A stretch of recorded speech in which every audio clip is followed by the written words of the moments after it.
La cátedra Ciencia y Libertad del día de hoy se denomina la ciencia ciudadana en el mundo contemporáneo en el caso del meteorito ruso.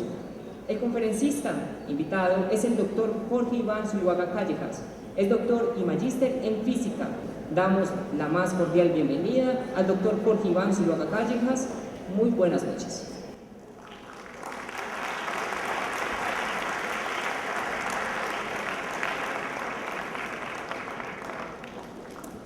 Bueno, muy buenas noches. Primero que todo, muchísimas gracias a la universidad por esta invitación que me extendieron para participar de este importante espacio que tiene la universidad y que, bueno, veo que tiene una concurrencia importante. El día de hoy les quiero hablar de una, digamos, manera nueva de hacer ciencia. Creo que es un escenario maravilloso para hablar de esto, para compartir con todos ustedes una forma de hacer ciencia en la que todos somos iguales, en la que todos, digamos, podemos participar con lo que tenemos, con lo que sabemos. Se llama la ciencia ciudadana. Y para ilustrarles de manera muy concreta la manera como se hace precisamente esta nueva forma de hacer ciencia, quiero hablarles de un caso muy particular que se produjo por estos días y fue el caso del impacto de un meteorito en Rusia. Yo creo que todos ustedes lo escucharon por los medios de comunicación y que fue digamos, un fenómeno que estudiamos en la Universidad de Antioquia. Yo tuve el placer de digamos, participar en el trabajo de investigación. El trabajo que hicimos lo hicimos enmarcado dentro de lo que llamamos hoy ciencia ciudadana. El mundo, no sé si lo sabían, en este momento está lleno, pero lleno de datos absolutamente valiosos sobre el funcionamiento del mundo que nadie ha volteado a mirar, nadie ha visto jamás. Solo se sabe que los instrumentos los tomaron y que los datos residen en un disco duro, pero nadie ha visto esos datos. En unos años vamos a inaugurar un telescopio nuevo que va a tomar en un fin de semana el equivalente en información a lo que el telescopio espacial Hubble acumuló en 20 años. En un fin de semana, 20 años del telescopio espacial Hubble. ¿Quiénes creen que van a ver esos datos? Repito, traigo un ejemplo sacado de la astronomía porque es mi especialidad, pero la verdad es que si yo tuviera aquí a este lugar a un médico, o si tuviera un biólogo, o si tuviera, por ejemplo, un arqueólogo, les diría exactamente lo mismo. Este es un caso, por ejemplo, que conozco, y es que en excavaciones arqueológicas alrededor del planeta se han encontrado una infinidad de trozos de papiro, donde hay inscripciones que nadie ha leído jamás. Y esos trozos de papiro están realmente muy bien cuidadas, pero yo digo que se están pudriendo en los museos. ¿Quién está mirando? ¿Quién va a mirar todos esos datos? ¿Qué necesitamos? Digamos que alguien lo lea, que alguien trate de entender lo que hay escrito ahí. Del otro lado, en el otro lado de la moneda, los tenemos a ustedes y a mí, ¿cierto? Pegados de esta cosa todo el día, ¿cierto? Haciendo lo que la mayoría de nosotros nos gusta hacer, que es socializar. El cerebro humano es un cerebro social prácticamente exclusivamente. Usted nació para socializar. Creo que por eso muchos de ustedes están conversando, vienen a la cátedra a conversar, porque les gusta socializar. Ojalá socializaran conmigo. Pero lo que quiero decir es que esta socialización la estamos realizando hoy en unos medios digitales absolutamente poderosos, tan poderosos que, claro, miren, estos medios ya han acumulado fanáticos de todo el mundo que suman un número superior al de países muy grandes en el planeta. Lo más interesante, entonces, primero es que tenemos acceso a redes de información todos y las adoramos y pasamos cantidades impresionantes, una fracción impresionante de nuestro tiempo metidos en esas redes. Pero hay otro detalle muy interesante, Yo no sé si ustedes han visto, claro que lo han visto, los conciertos que muestran últimamente, las imágenes de conciertos, y uno ve que la gente ya no saca el encendedor, si les toca a ustedes encendedor, ¿cierto? Encendedor digo en los conciertos, ni velita, ni fosforito. Todo el mundo saca el celular y con eso se ilumina todo el sitio del concierto. Todos ustedes tienen en su bolsillo un aparato que no es para iluminar y para hacer así en el concierto, sino que es un instrumento científico. Prácticamente yo los veo todos ustedes aquí, diría que el 80% de ustedes tienen en su bolsillo un GPS. Y los GPS, hasta hace aproximadamente 5 años, eran propiedad exclusiva de científicos y de militares. Ustedes tienen en su bolsillo un instrumento científico que sirve para que registren desde dónde se emitió un tweet o desde dónde se tomó una foto de un amigo dormido. Eso es lo que hace el GPS en los celulares de nosotros hoy en día. La pregunta es, ¿sirve para algo más ese GPS que está en los bolsillos de todos ustedes en este momento?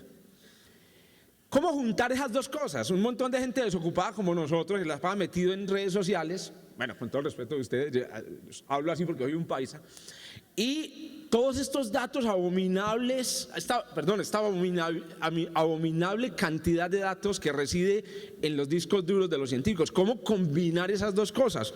Pues por suerte, científicos de todo el mundo y ciudadanos se idearon, digamos, una manera fabulosa de juntar a esas dos, digamos, a esas dos partes del mundo. A los científicos, que son muy pocos, y a los desocupados, que son muchos. Los científicos también somos muy desocupados. Desocupados es una manera cariñosa de llamarnos a todos nosotros. Y esa manera se llama hoy en día la ciencia ciudadana. Una nueva manera de hacer ciencia, una manera en la cual todos nosotros, desde nuestras actividades más sencillas, inclusive cuando estamos conectados viendo el muro de Facebook, hasta estando en la calle y viendo un suceso que ocurre, podemos contribuir con el logro de objetivos científicos. Es ciencia democrática. Esta es la única manera de hablar de democracia en la ciencia. La ciencia normalmente es una actividad intelectual que parece reservada para un selecto grupo de personas. Y no porque sean personas que tengan plata o que sean especialmente inteligentes, sino que son personas que tienen la capacidad de aguantar un mundo muy difícil como es el mundo de la ciencia. La ciencia ciudadana dice, todos podemos ser científicos. Hay dos maneras, les voy a dar un ejemplo primero de a qué me refiero con todo esto. Hay dos maneras de hacer ciencia ciudadana. La primera la llamo yo la ciencia ciudadana tipo mentes. Ustedes la pueden llamar tipo 1, tipo A, en realidad esta tipología no existe, me la acabo de inventar. Tipo mentes. ¿Cuál es la idea de la ciencia ciudadana de tipo mentes? La idea de la ciencia ciudadana de tipo mentes es precisamente ayudémosle a los científicos a resolver ese problemita o ese chicharrón, como decimos los paisas, que tienen de tener pilas de datos inmensos y no tener suficientes estudiantes de posgrado para analizarlas. Los científicos ponen los datos, son datos wow, excelsos. Son datos excepcionalmente adquiridos, instrumentos costosísimos. Imagínense en el telescopio espacial Hubble, que cuesta miles de millones de dólares. Son los datos más valiosos del mundo en las manos de un señor jubilado en la casa, de una mente ciudadana. ¿Y cuál es el propósito? Que ese señor jubilado, en su tiempo libre, mire esos datos y le cuente a los científicos qué hay ahí. Y el segundo tipo de ciencia ciudadana se llama la ciencia tipo datos. La ciencia tipo datos es aquella ciencia en la que los datos ya no son científicos, los datos son ciudadanos. Los datos los proveen los ciudadanos y quienes analizan esos datos son los científicos. Es muy interesante porque ahora de lo que se trata es de que usted sea el instrumento científico. Les traigo un ejemplo de un proyecto muy bonito, se llama La Tierra de Noche, también es de astronomía, pero en realidad es de medio ambiente. Y lo que busca este proyecto es muy sencillo. Todos los que aquí tengan un teléfono inteligente, puede ser un poquito brutico también el teléfono, no tiene que ser muy inteligente, en realidad no tiene que ser súper sofisticado. Se meten a esa página que hay, Globe at Night, Y esta noche no, está lloviendo, una noche en la que puedan ver estrellas en el cielo, buscan las estrellas que dice el celular. El celular le dice, bueno, señor, búsqueme estas estrellas en el cielo. Ah, no, pero hay que saber de astronomía para eso. Perdón, ustedes han visto los 3 Reyes Magos, me imagino. 3 Reyes Magos, todos los conocemos, los 3 Reyes Magos y los 3 camellos. Constelación de Orión. Entonces le dicen, busque los 3 Reyes Magos en el cielo, listo. Cuente cuántas estrellas ve cerca a los 3 Reyes Magos. Y entonces usted mira y dice, desde Medellín, 2. Son 3 Reyes Magos, usted ve 2. Y pone en su celular 2. Usted está esperando el bus aquí en la 80 y mientras tanto, mira, pone 2. Ese solo dato, sumado con 200.000 más de toda la Tierra, ha permitido a los científicos construir un mapa de la contaminación lumínica del planeta. Ningún científico ni instrumento científico en el mundo se utilizó. No se utilizaron sofisticadísimos sistemas avanzados de medida del brillo del cielo, nada. Se utilizaron personas que tenían un celular o un portátil y estaban desocupadas en ese momento y querían ayudar. De nuevo, 1 millón de personas colaborando, y en este caso los datos los toma una persona. Uno me pregunta, ¿y si la persona equivocó? Si pone 4. Sí, pero es que son 1 millón de personas. Entonces, aunque hayan pequeños errorcitos, igual el resultado final es un resultado científico. Pues bien, acabamos de tener aquí en Medellín un ejemplo de ciencia ciudadana del tipo datos. Entonces recuerden, tipo mentes, usted pone la mente, tipo datos, usted pone los datos. Y ese tipo de ciencia ciudadana, o esa ciencia ciudadana de tipo mentes, se utilizó para descubrir el origen, la procedencia del objeto que impactó la ciudad de Chelyabinsk o la región de Chelyabinsk en Rusia. Entonces, en esta parte doy paso a una, digamos, segunda componente de esta charla que trata de mostrarles a ustedes cómo la ciencia ciudadana de tipo datos fue utilizada para obtener un resultado científico. Todo lo que les voy a contar a continuación, bueno, una partecita fue hecha con datos tomados por instrumentos científicos, pero la mayor parte de lo que les voy a contar se sabe gracias a personas que en Rusia tenían en un momento dado prendidos una cámara de video aficionada y estaban filmando algo. Ahorita les cuento qué es.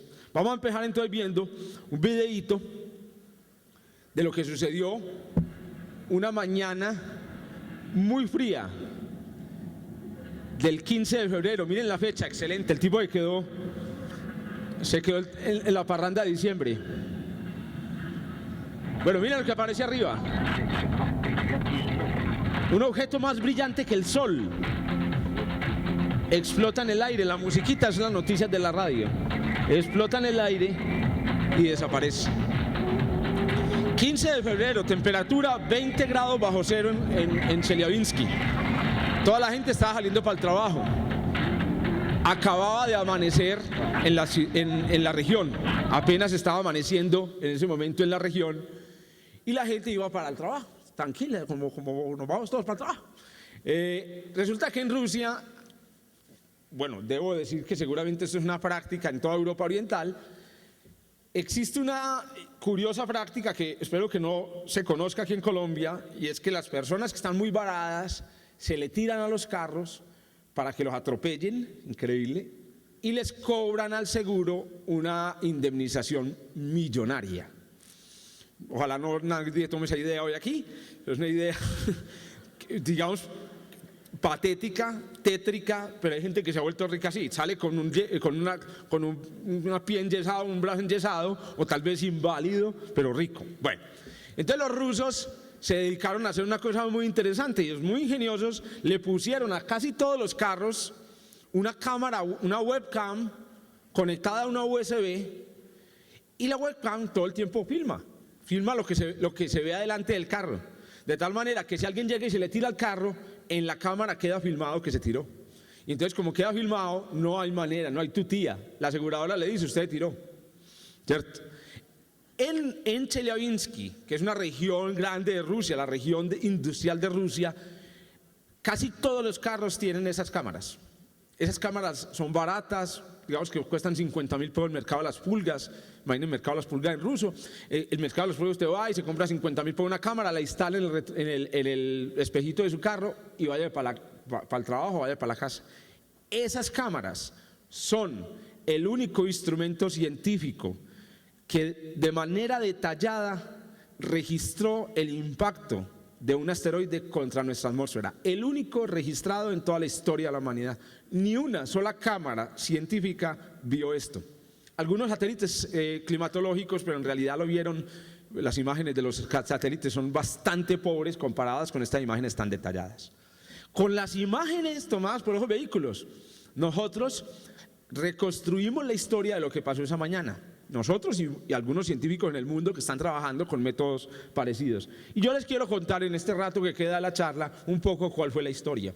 Sobre todo porque, prepárense, podría ocurrir aquí también. Bueno, la historia comienza hace 13.000 años. Vamos a irnos año por año. ¿Hasta qué hora dura? A 11:30 de la noche. Bueno, hace 13.000 años comienza la historia y se extiende más o menos hasta hace 105 años.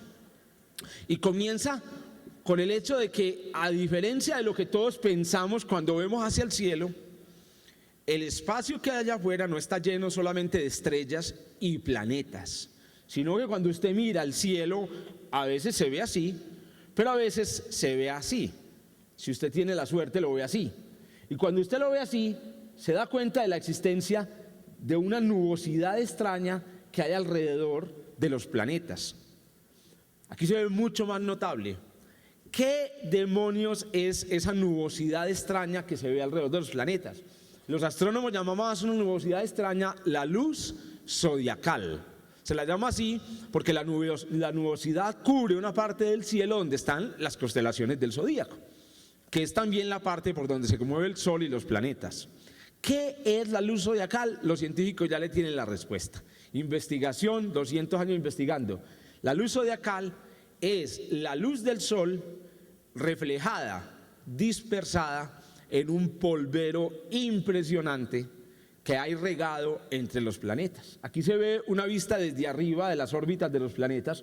Espero que todos recuerden el orden de los planetas: Mercurio, Venus, la Tierra, Marte, son los planetas interiores.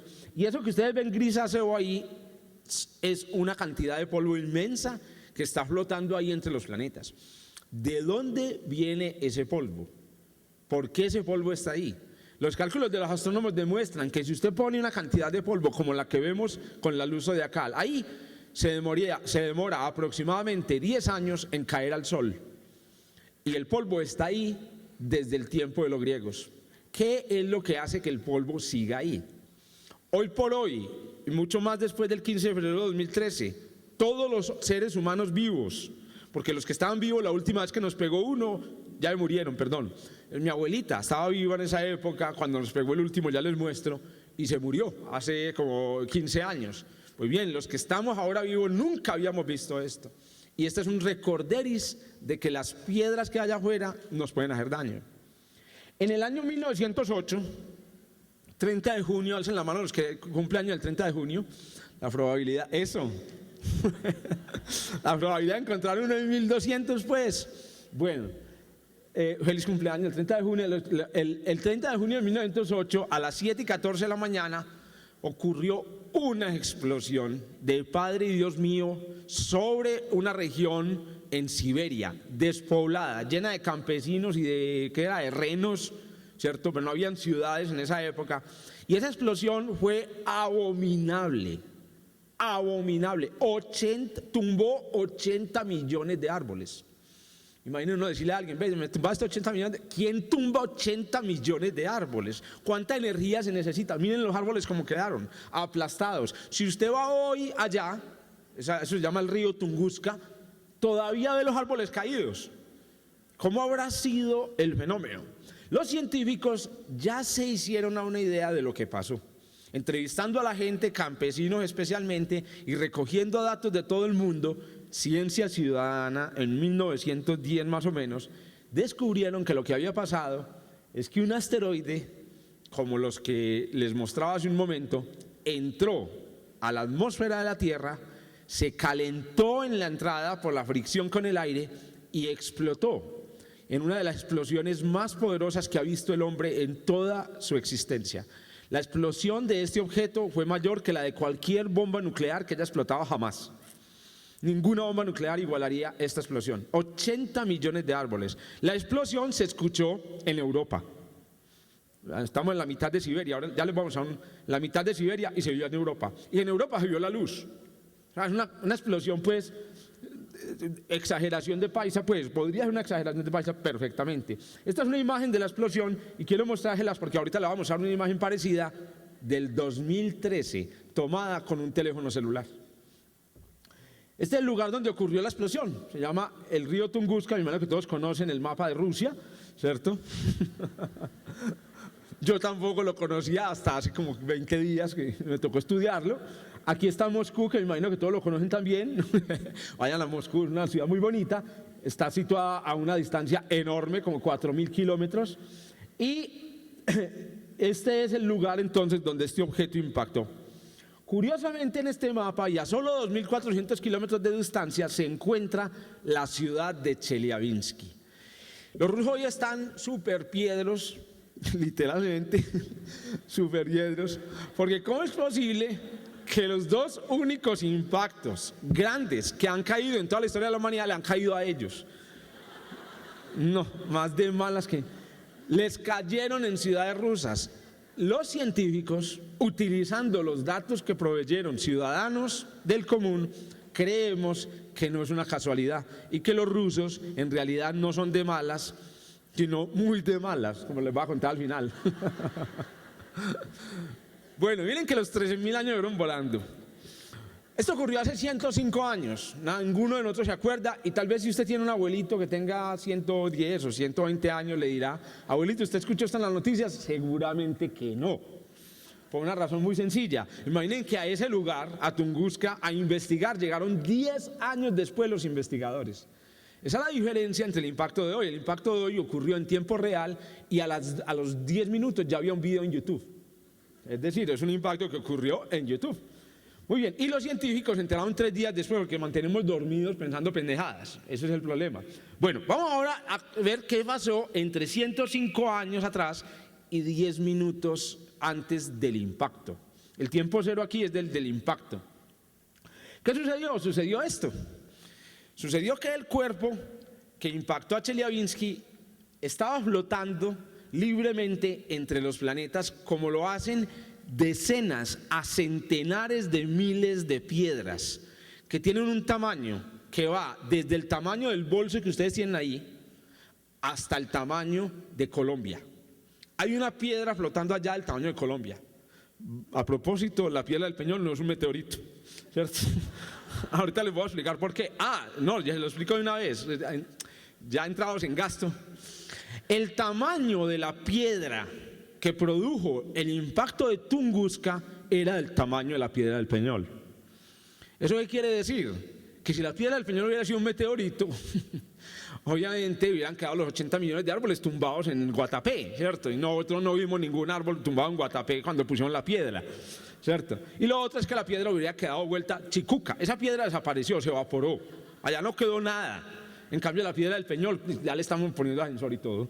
Bueno, entonces resulta que entre los planetas hay una cantidad inmensa de piedras, y esas piedras están normalmente, como seguramente lo aprendieron todos en la primaria, concentradas entre la órbita de Marte y Júpiter. Y la primaria, pero de la NASA, ¿cierto? ¿Quién se aprende esto en la primaria? Entre la órbita de Marte y Júpiter están los que llamamos los asteroides del cinturón principal de asteroides. Pero resulta que somos tan de malas en la Tierra que en medio de todos los asteroides hay algunos que se han salido de camino y que de vez en cuando excursionan el sistema solar y entran a la región donde está ubicada la Tierra, Marte y hasta Venus y Mercurio. A estos cuerpos, a estos asteroides los llamamos en astronomía los Near Earth Asteroids, o también se los llama los NEAs.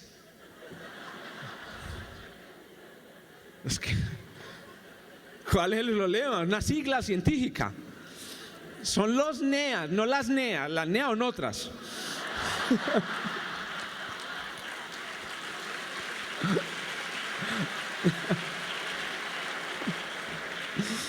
Ojo pues, yo veré. ¿Hay quiz de esto? No hay quiz. Son los NEAs. Hay más de 10.000 NEAs.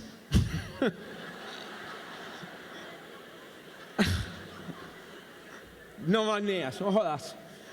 Hay muchas de esas cosas allá flotando. Estos objetos orbitan, repito, el Sol y de vez en cuando cruzan la órbita de la Tierra, la cruzan. Sin embargo, muchos de ellos se quedan lejos. Algunos, si somos lo suficientemente de malas, nos pegan. Dentro del grupo de los NEAs hay distintos tipos, algunos llaman los Apolo, los Amor y los atenienses. Los menciono porque el cuerpo que nos pegó es de un tipo particular, pero dentro de ellos hay unos particularmente interesantes y les cuento lo siguiente: todos ustedes que tienen edades que seguramente rondan entre los 20 y los 60 años van a tener la oportunidad con toda seguridad de oír hablar en RCN y en Caracol de uno de estos. Se llama un PHA. No PHA, no PHA. Potential Hazardous Asteroids. Los Potential Hazardous Asteroids son los asteroides potencialmente peligrosos. Los asteroides que podrían hacernos algún daño porque pasan muy cerca. Yo estoy absolutamente seguro que ustedes que mantienen pegados de ese Facebook o que mantienen pegados de Twitter han oído hablar últimamente que varios asteroides nos han pasado, rozando en la Tierra. Incluso algunos de esos asteroides, todos ellos son PHAs o FAS, también como les dicen por ahí. Algunos de esos asteroides los han descubierto apenas con unos días de anticipación. El asteroide que nos pegó, el asteroide ruso, lamentablemente no lo vimos venir. Qué susto, debiéramos venir a esa piedra. Gracias a Dios no lo vimos venir. Mentiras que no, si lo hubiéramos visto venir, la cosa hubiera sido un poquito más espectacular. Bueno, dentro de los PHAs existe lo que hoy, digamos, Ignacio Ferrín, que fue mi colega, y yo llamamos los asteroides ya no potencialmente peligrosos, sino los asteroides dañinos, los asteroides que nos pueden dañar. De esos solo se conocen dos y son el asteroide que nos pegó en Tunguska y el asteroide de Chelyabinsk. Esta es una reconstrucción, un video que circuló en redes sociales, en medios internacionales, que elaboramos con el trabajo que hicimos, en donde se muestra un poco lo que hicimos a partir del trabajo con las cámaras de video que les voy a contar ahorita, y que fue esencialmente reconstruir, hacernos una idea de cómo es que este objeto se movía en el espacio en los últimos años antes de pegarnos. Piensen en lo que estaban haciendo ustedes en el 2009. ¿Dónde estarían metidos ustedes en el 2009? ¿Qué parcial estaban presentando? ¿Qué pruebas de libro estaban presentando? En ese año el objeto estaba flotando en medio, digamos, de la nada interplanetaria, cuando hace apenas, digamos, ahora unos meses, el objeto se aproximó de forma peligrosa a la Tierra, con tan mala suerte que su órbita tocaba el planeta y ¡pum! Es muy interesante anotar que lo que hemos aprendido a partir de esta práctica de ciencia ciudadana es que el objeto que nos impactó realmente no nos pegó. El objeto que nos impactó fue atropellado por la Tierra. En realidad, todas las bacterias que habitaban el asteroide dijeron: ¡ay, mira, ya viene un planeta! ¿Cierto? Y efectivamente fue lo que pasó. El asteroide venía pasando muy tranquilo por su órbita y la Tierra, en su camino normal alrededor del Sol, se lo llevó por delante. Esto es un descubrimiento, digamos, que hicimos utilizando estos datos. Si hubiéramos tenido la posibilidad de ver al asteroide venir, hubiéramos visto esto. En realidad no lo hubiéramos podido ver directamente porque el asteroide se aproximó desde donde estaba el Sol y por lo tanto le estábamos viendo la nalga al asteroide o el lado oscuro del asteroide. Pero si hubiéramos tenido idea de que estaba ahí, lo hubiéramos visto con radar. Esta imagen que hay aquí corresponde a imágenes de radar que fueron tomadas del asteroide 2012 DA14, que pasó el mismo día, cuando todos en la Tierra, o por lo menos todos los ñoños que nos gusta la astronomía, estábamos pegados esperando a que pasara un asteroide cerquitiquitica que no nos va a pegar cuando nos llega y nos pega este de sorpresa, hermano. Una cosa impresionante. Estas imágenes las tomó NASA de ese otro asteroide, pero hubieran podido ser las imágenes de este objeto. Miren la distancia que recorre esta bestia en 10 minutos. Estos son los últimos 10 minutos del impacto. Arranca en el espacio, en una órbita relativamente alta, y en 10 minutos, ¿qué son 10 minutos? 10 minutos, lo que yo estaba hablando aquí desde la transparencia de menos 105 a menos 10 minutos. En 10 minutos, miren la distancia que recorre, una distancia que puede ser equivalente más o menos al radio de la Tierra. El objeto se estaba moviendo aproximadamente unos 65.000 kilómetros por hora. Imagínense una pedrada a 100 kilómetros por hora. A usted le pega una piedra a 100 kilómetros por hora. Yo me acuerdo un caso de un señor que se murió, iba en su carro por la autopista y pasó por debajo del puente de San Juan con la, ¿cómo es que se llama San Juan? Con la plaza de toros. El señor iba en su carro a más o menos 80 kilómetros por hora y desde lo alto del puente, para que lo tengan cuidado, cada vez que paso por ahí lo pienso, desde lo alto del puente un indigente soltó una piedra, la dejó caer. ¿Qué le hace uno a una piedra si cae en caída libre? Un chichón ni el hijo. A usted le queda una fractura de cráneo. Pero si si la piedra está aquí delante de su carro y su carro va a 80 kilómetros, la piedra entra y lo golpea a 80 kilómetros por hora. El señor quedó muerto al instante. Entonces, cuando vayan a pasar por debajo del puente, vienen a ver si no hay nadie allá arriba. Bueno, ahora piensen no en 80, piensen en 65.000 kilómetros por hora. 65.000 kilómetros por hora, también para que se hagan una idea, son aproximadamente 40 veces la velocidad del sonido. Las balas que hacen muchísimo daño van a una vez la velocidad del sonido. Entonces esta es una piedra, hombre, un atentado terrorista, una piedra que nos tiraron desde afuera con una hazaña, con unas ganas de hacernos un daño. Y efectivamente el daño ocurrió. Entre 10 minutos y 5 segundos antes del impacto ocurre lo que todos los astrónomos sabemos que pasa cuando un objeto a esta velocidad llega a la Tierra. Lo primero que sucede es que se encuentra con una pared invisible. Cuando usted se mueve aquí en la Tierra a una velocidad relativamente normal, usted no siente que se mueva en medio de nada. Pero cuando usted va en un carro a 100 kilómetros por hora, sabe que si abre la ventanilla, inmediatamente el carro pierde velocidad. El aire que está aquí entre nosotros ofrece una resistencia que crece con la velocidad. Si la velocidad es abominablemente alta, entonces el objeto no pierde solamente velocidad, sino que además la fricción lo calienta poderosamente y produce ese espectáculo fantástico que llamamos un meteoro. Eso que ustedes están viendo ahí es literalmente un impacto. El impacto empezó desde... El señor iba a seguir derecho, miren cómo volteó para seguirlo. Ay, yo sí iba a coger la piedra, ¿cierto?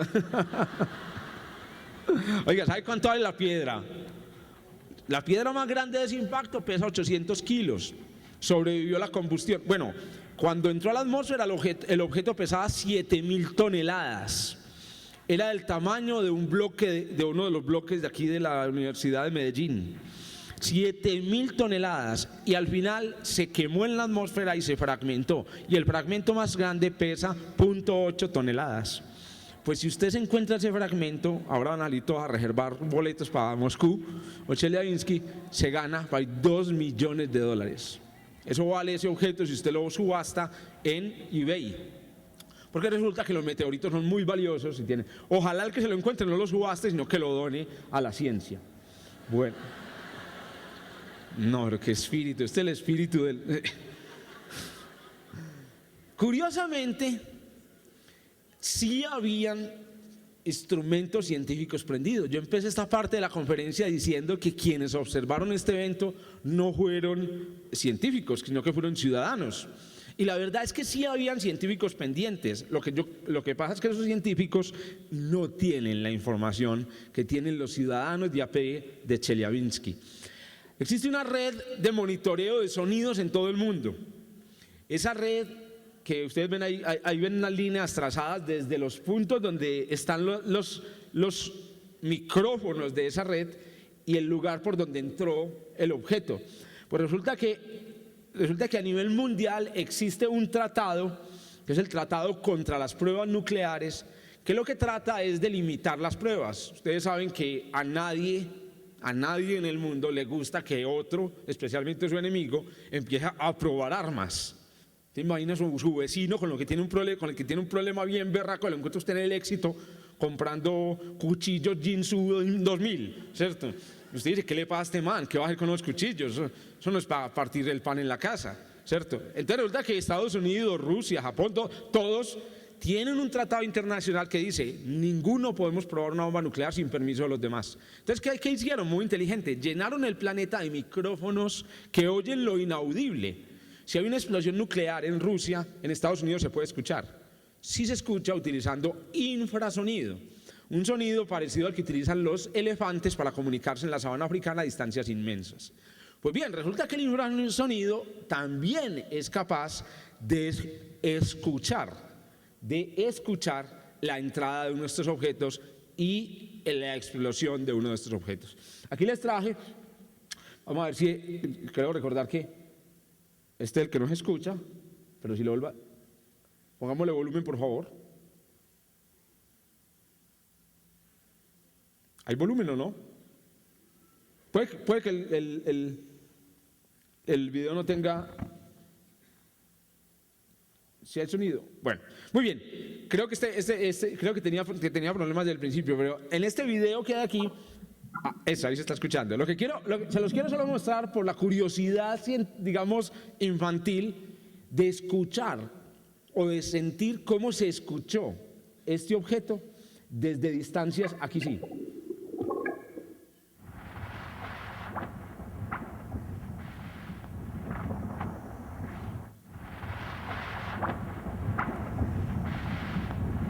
Concierto de impactón en do bemol, ¿cierto?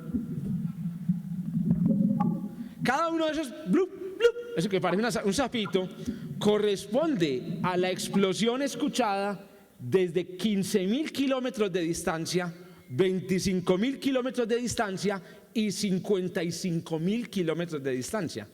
Cada uno de los micrófonos, como estaba a distancias diferentes del objeto, escuchó el objeto en distintos instantes de tiempo. Entonces los científicos en este momento, NASA está contando principalmente con este tipo de información para reconstruir, para triangular. Claro, es que si usted escucha cuánto se demora el sonido más en llegar, o cuánto se demora en llegar a vos, cuánto se demora en llegar a vos y cuánto demora en llegar a vos, entonces vos podés saber a qué distancia está. Yo no sé si ustedes sabían que así funciona el GPS. Cuando usted está con un GPS en la calle, el GPS recibe señales de 3 satélites. Y con las señales de los 3 satélites y el tiempo de esas señales, el GPS, el celular, sabe triangular la posición en la que se encuentra en el planeta. Entonces, eso es lo que están intentando hacer los científicos, los únicos instrumentos científicos prendidos en ese momento. Comparado con ese archivo miserable de información, de sonidos, digo miserable porque es que existen en YouTube, ya están calculados, 475 videos aficionados mostrando en vivo y en directo y a todo color la explosión, ¿cierto? Y esa explosión y los dueños de esos videos son rusos que hablan ruso, no hablan una palabra de inglés y probablemente algunos de ellos ni siquiera hayan estudiado ciencias. Esos son los datos que la humanidad va a utilizar para reconstruir este impacto. Vamos a resaltar este videito para contarles un detalle muy curioso. Una pregunta que se están haciendo científicos y militares desde el 15 de febrero. ¿Cómo demonios fue que no lo vimos venir? ¿Por qué nos impactó y nos cogió de sorpresa? ¿Cómo es posible que Rusia, que tiene probablemente las defensas aéreas más poderosas del planeta, entre Rusia y Estados Unidos seguramente tienen la infraestructura militar para defenderse de los ataques más impensados en todo el planeta? ¿Cómo era que ellos tienen satélites en el espacio con láser que destruyen bombas nucleares o misiles que van dirigidos hacia ellos? Obviamente no, que quede entre nosotros 1200, nadie lo sabe, ¿cierto? Tienen radares. Si un misil arranca desde un silo en Washington, los rusos pueden darse cuenta, y especialmente se dan cuenta porque tienen radares que al subir el objeto, el radar capta el misil y dice, con que nos están disparando, espera, y le responden con otros 20 misiles y acaban con toda la humanidad. Hasta ahora no ha pasado, podría pasar. Pregunta, estos vergajos están preparados, ¿cómo es posible que no vieron venir una cosa que tiene 17.000 toneladas, 7.000 toneladas y 17 metros que viene al espacio? Es un misil, es un atentado terrorista del Señor, nuestro Señor Jesucristo, y cómo es que no lo vimos venir. Y la razón, muy sencilla, es la siguiente. Resulta que todas nuestras defensas aéreas apuntan rasantes a la tierra. Le están esperando que vengan misiles o que vengan aviones, pero nadie esperaba que viniera algo justo de arriba. Pues les advierto que ya NASA tiene ya 3 radares listos funcionando, apuntando para arriba. Están diciendo, ya no nos cogen de sorpresa, ni por el chiras. Bueno, vámonos al impacto, la parte emocionante. ¿Qué sucedió en los últimos 5 segundos del impacto? El objeto se encuentra contra la atmósfera y empieza a quemarse poderosamente. Este es otro video. Lamentablemente el cuadro quedó muy chiquito, pero es un video espectacular donde un carro, miren que esta está bien grabada desde un vehículo. El vehículo se para en un semáforo, el señor está ahí mirando seguramente Twitter, cuando mira, ¡ay, fue el día! Le apareció la Virgen. Oiga, es que una cosa, usted ve entrar una cosa, no sé si vieron el video, miren, aquí les saqué el fotograma más bonito de todos. El objeto fue más brillante que el sol. Mi esposa, que también es astrónoma, dice que esta no fue una estrella fugaz, sino un sol fugaz. Vimos un sol, la Tierra fue iluminada por un sol durante una fracción de segundo, por un segundo sol durante una fracción de segundo. Bueno, todos los astrónomos que trabajamos con Ciencia Ciudadana le agradecemos a la naturaleza que este señor haya parado en ese semáforo. ¿Qué tal si no? El video no lo hubiéramos perdido. Pero no solamente vimos imágenes desde videos, desde vehículos. Esta es otra imagen, esta me la envió directamente el señor Andreyev Evgeny. Me han escrito de Rusia un montón de gente en un inglés peor del mío. No, mentira, es que no, yo tengo un buen inglés, yo soy universitario, todos los universitarios al salir de la universidad tenemos que tener un buen inglés. Este señor me escribió entre ruso e inglés y me dijo, yo tengo unas fotos, no sé si le sirven. Efectivamente, hoy, o sea, esta semana, estamos ya analizando estas fotografías, no es un video, tienen la peculiaridad de que en el video aparece el objeto y el sol. Y adivinen quién es más brillante. O sea, estas son unas imágenes muy valiosas para nosotros porque nos permiten probar que el objeto alcanzó un brillo superior al del sol. ¿Cómo se tomaron estas imágenes? Nada más y nada menos que con un iPhone. Perdón la propaganda, si están filmando, si quieren pónganle ahí el pixeladito y me ponen pibi. Bueno, entonces resulta que estas imágenes fueron tomadas con un celular, un iPhone en este caso, 100.000 pesos en plan en alguna compañía de teléfono en Colombia, ¿cierto? Es un objeto absolutamente cotidiano y que todos utilizamos para un montón de cosas que este señor utilizó como un instrumento científico. Esta imagen, que me parece de una calidad fantástica, yo inmediatamente corrí a comprarme un iPhone después de este. No, esta imagen queda aquí, ya ve, ¿y ustedes no se acuerdan de la propaganda de que venden una camioneta? Porque la camioneta da vuelta en una inundación, y, ¿cierto? Creo que era una Chevrolet, da vuelta en la inundación y dicen, la Chevrolet lo sacan a usted donde sea, ¿cierto? Yo creo que Apple debería utilizar esta imagen para decir, con los iPhone hacemos de todo, ¿cierto? Ya, qué maravilla, la calidad de esta imagen es impresionante y es una imagen con la que se está haciendo ciencia, hecha con un instrumento cotidiano. Eso que usted tiene en el bolsillo, recuerde, no es cualquier cosa. Eso, en la nueva era de la ciencia ciudadana, eso es un instrumento científico. Bueno, otro video muy famoso, y ya para acercarnos al final de la charla y contarles un poco de cómo fue que nosotros trabajamos, es este video. No sé si notan la peculiaridad del video, y es que en el video, de manera muy curiosa, no se ve ningún meteorito. Entonces uno dice, ¿para qué? Que me muera el meteorito, lo que quiero ver es fuego, explosiones. Pero resulta que cuando usted ve el video, ve una cosa fantástica. Fue tan brillante el meteorito que proyectó sombras sobre el piso.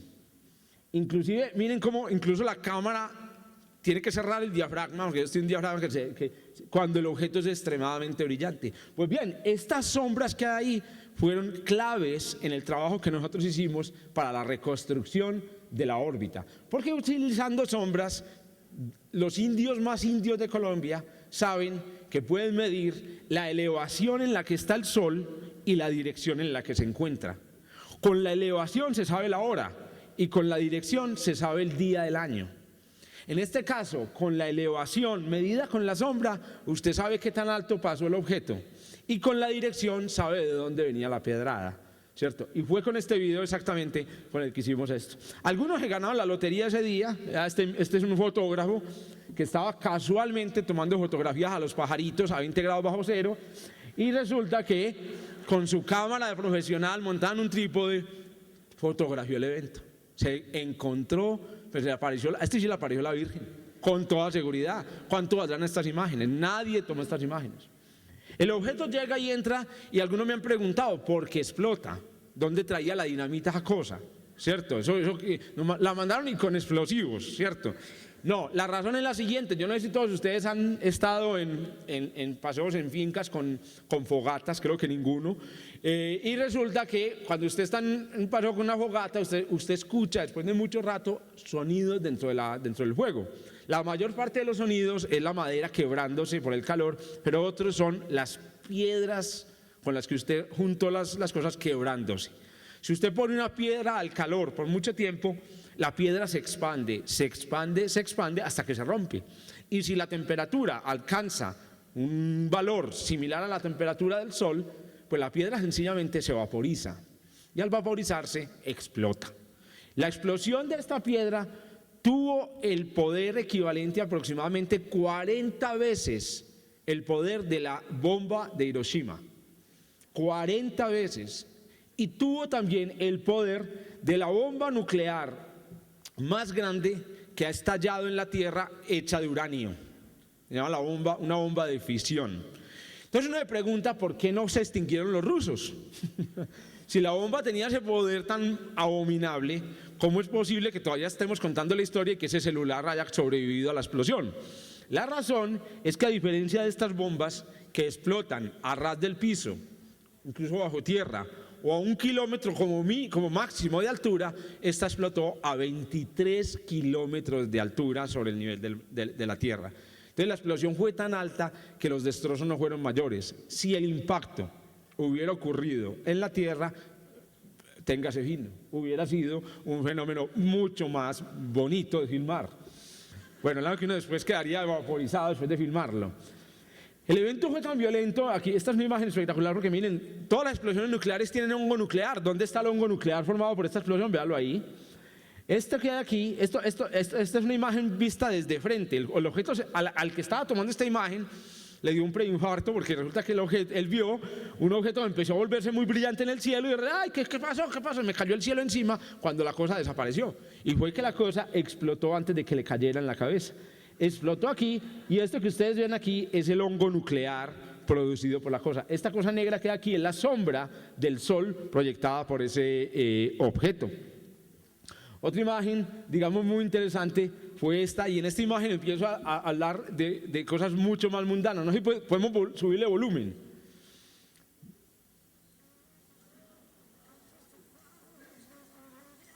No tenemos volumen. Quería poner la música. Es así de malo, no importa. ¿Escucharon? ¿Vieron la explosión? Lo interesante de este video es escuchar por primera vez. Prepárense pues psicológicamente. Eso. No. Interrumpí la explosión. Usted va a decir, hoy fui a la Universidad de Medellín y escuché la explosión de un meteorito en la atmósfera. Después. Es que... ay, huepucha, ahorita les muestro otra explosión. No jodas. Bueno, si no escucharon esta explosión, se las voy a mostrar, a que la vean. Les voy a... no, esta la vamos a escuchar. Primero la vamos a escuchar. Entonces un señor estaba en una ciudad vecina, muy tranquilo, disfrutando del evento.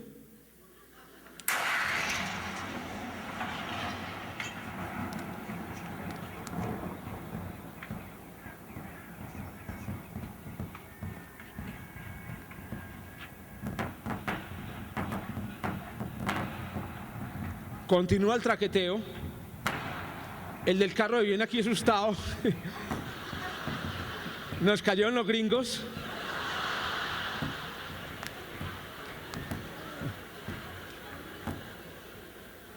Y hasta un pobre perro no me quedó en el video. ¿Se imagina lo que es ese perro? Aquí no hay sonido, pero miren lo que pasó. Recién llegados al trabajo, estaban conversando. Se esconden. 23 kilómetros de altura está el objeto. Tengan una idea de la dimensión que es esto. Hay un objeto que explota a 23 kilómetros de altura. 23 kilómetros, para que se hagan una idea, es la distancia de aquí a Guarne. ¿Sí me entienden? Imaginen ustedes pensar en Yaquiaguarne y ahora pónganlo en vertical hacia arriba, ¿cierto? Guarne en el cielo, 23 kilómetros, ocurre la explosión. Oigan, algunos inclusive se demoraron 80 segundos en escuchar la explosión. Como lo vieron al principio de este video, lo que pasó fue que el objeto entró, deja esa estela espectacular como la que dejan los aviones. ¿Y qué pasó? Toda la gente salió fascinada, como lo haríamos todos, a ver desde la ventana. Uy, que eso es tan bacano.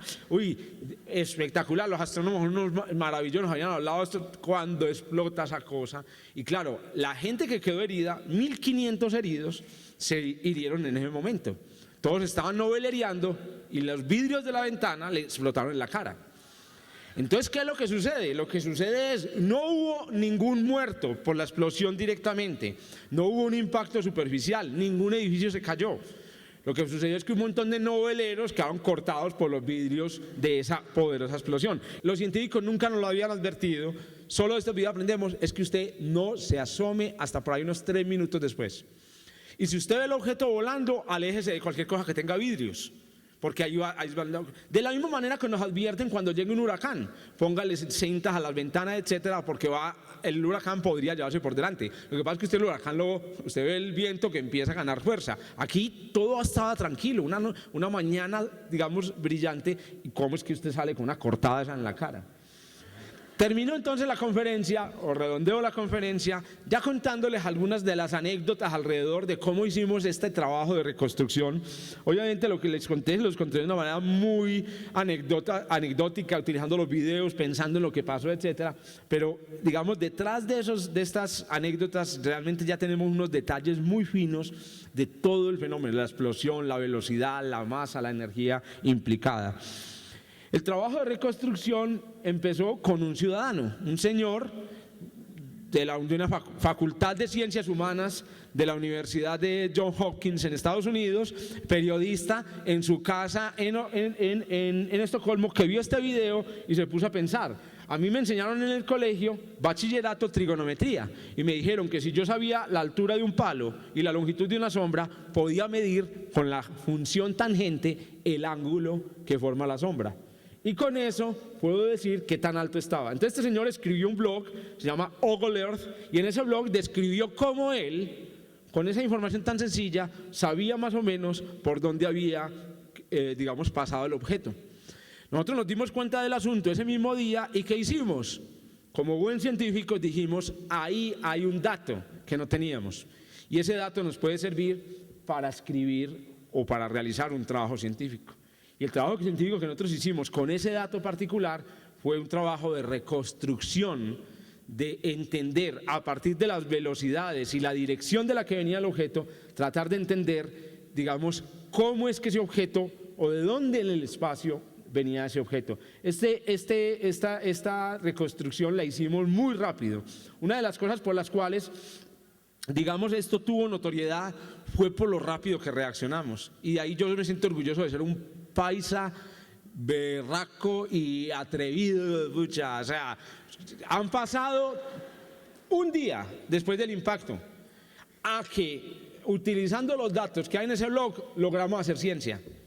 No teníamos datos, no vivíamos, yo lamentablemente no tengo familiares en Chelyabinsk ni tenía ni una sola foto, todo estaba en YouTube. Y efectivamente, por ese, digamos, movernos rápido y sobre todo por darle el valor a la información que produjeron este ciudadano en Estocolmo, fue que nosotros pudimos hacer esta ciencia. Sin ese ciudadano, nosotros no hubiéramos podido hacer nunca nada.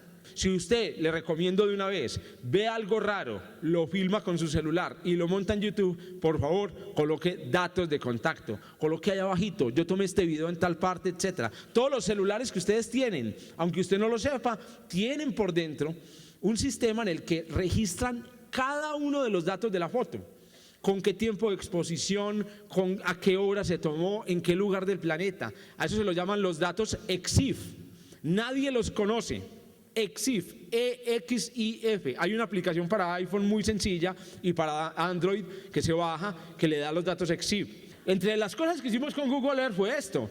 Hicimos el trabajo científico, aprendimos por dónde fue que pasó el objeto, pero resulta que muchas veces ese trabajo se convierte en un trabajo en el que usted no puede verificar nada. Pues este señor dijo, yo sí puedo verificar si lo que ustedes están diciendo es verdad, y lo que hizo fue montar en Google Earth los caminos. Estos triángulos que hay aquí representan los caminos que siguió el objeto, y haciendo algo que yo no sé hacer porque yo no sabía manejar muy bien Google Earth, superpuso las imágenes de los videos. Miren la coincidencia tan bonita entre las imágenes de los videos. La imagen que hay aquí adelante, la del video, la raya que hay atrás son las órbitas que nosotros calculamos, y miren la correspondencia entre el camino seguido por el objeto en las imágenes del video y la órbita que siguió el objeto, digamos, en el espacio según nuestro trabajo científico. Sin la colaboración de los ciudadanos no habría sido posible. Acuérdense pues, se buscan piedritas en Chelyabinsk. Si alguien me puede pagar el viaje, págueselo porque valen un dineral. Y porque es un bonito recuerdo de un evento que no ocurre sino una vez cada 100 años. Voy a dejar ahí porque ya creo que estamos todos cansados, y sobre todo con una advertencia o con una pregunta, y la pregunta es: ¿volverá a pasar? ¿Esto puede volver a ocurrir? Lamentablemente la respuesta a esta pregunta, o lamentable o afortunadamente, es que sí. Como les decía, el mismo día que este objeto cayó sobre la Tierra, pasó un objeto a 27.000 kilómetros de distancia. Los satélites artificiales más lejanos en la Tierra están a 36.000, este pasó a 27.000. Ese otro objeto lo vimos venir con un año de anticipación. Se puede decir sin ningún problema, con base en esta observación, que por cada objeto que usted ve venir hay uno que no. Hay objetos que están viniendo de la puerta de atrás, y esos objetos son objetos dañinos. Ahora, ¿los podemos parar? ¿Podemos detener esos objetos? Lamentablemente les tengo la noticia de que es muy difícil. Probablemente lo máximo que podamos hacer el día que uno de estos objetos nos amenace es escondernos. Literalmente, si usted tiene acá un apartamento y el edificio es suyo, no tiene sótano, consígaselo, empieza a cavar. Porque es el único escondedero donde vamos digamos, a protegernos de esto. No, aunque esto puede sonar un poquito, digamos, alarmista, o puede sonar, digamos, a fin del mundo, en realidad las cosas son un poco dramáticas. Toda la ciencia que se está haciendo, digamos en este momento, con este impacto, se está utilizando, o la vamos a utilizar nosotros, los científicos, para tratar de entender lo que va a pasar el día que nos impacte el próximo asteroide. Entonces, la ciencia que pudieron los ciudadanos permitirnos hacer nos va a salvar a otros ciudadanos de cortarse la cara y hasta de salvar, digamos, su propio cuerpo si el objeto impacta directamente contra la Tierra. Bueno, paremos ahí. Muchas gracias por atenderme.